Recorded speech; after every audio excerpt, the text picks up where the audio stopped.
So here I am with the 2024 North Code Zero in its new livery. All of these are coming in blue this year with that new North Sails logo on the back of it. And this is the one strut lightweight kite option. They're calling it the performance foil option from North. There's a number of either one strut or zero strut kites on the market now. They've kind of got a number of use cases. Most people are going to be buying these for light wind riding, foil riding. It's my opinion that this often gets sold as a light wind option. It gets sold as a foiling option. Now, one of the things that was so noticeable jumping on the Code Zero this year, straight out of the bat, yes, it does fly in light wind. It is a lightweight kite. Not only is it only a single strut, it's got the new NMAX material from North. That is a lighter weight Dacron and strut material. Most of you know that, the leading edge and the struts, that is where most of the weight is in all of our inflatable kites. So if you can reduce that weight by 15%, you've almost reduced the whole kite weight by 15%. But the other thing that's so impressive with the Code Zero is you can load this thing up, okay? When you start riding bigger sizes, the Code Zero still feels very comfortable. When you go out and it's a building breeze and you start getting more and more and more powered, you don't reach the top end on this kite as early as you would on others. The D-power range is absolutely massive. And what's so impressive about the Code Zero compared to some of the other single strut or no strut kites on the market is how stable it feels when you are putting it under load. A really good test of something like that is when you actually take out a small foil, kite foiling, you go strapped on the board and you start sending some jumps. That takeoff when you load up the foil, if you do it well, and you push hard against the foil, especially in flat water if you don't have a kicker, and you take off, there's an awful lot of load going through the kite. The Code Zero felt very, very solid.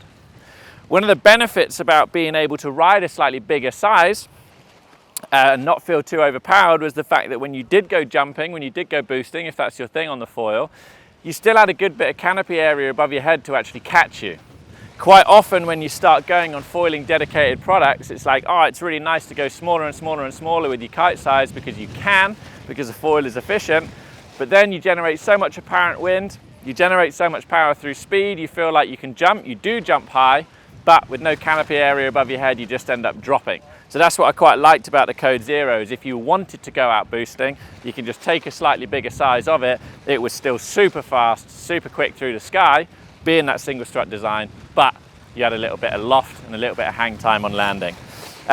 These kites are very, very quick. What's really nice is, even in this short time, managed to have a go on the 5, have a go on the 7, have a go on the 9.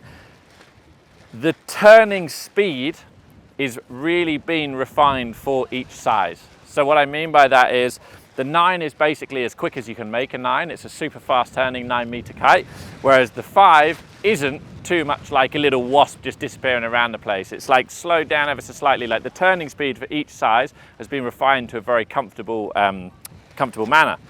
What is consistent throughout is the speed at which this kite gets through the wind window.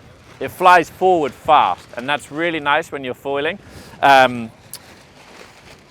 When you're doing turns, jibes from one side to the other, you're not ahead of the foil, especially if you're using a smaller kite foil and you've got speed.